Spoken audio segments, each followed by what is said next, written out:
রাজমিস্ত্রির কাজ করি, দু একটা কন্টেন্ট বানাই, এই কোয়ালিটি কাজ মাজ করি। ভালো না হলে তো আসলে দাম পাওয়া যায় না। যাই হোক, কাজ করি আর রমজান মাস। এবার গরিব, নিজেও গরিব, মানুষজন যারা কাজ করে এরাও গরিব।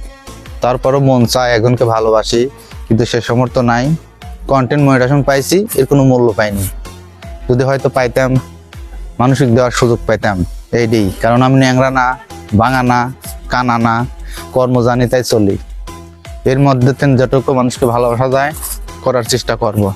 তবুও বলছি, মানুষের ভালোবাসা পেলে কিন্তু আমিও মানুষকে হেল্প করতে পারি, কিন্তু আমার মানুষের ভালোবাসার ওসিলা থাকবে যারা আমাকে ভালোবাসবে। তারা যদি করে সে সমর্থ, একদিন ঠিকই পারবো না, পারতে হবে। শুধু মানুষের ভালোবাসাটা লাগবে।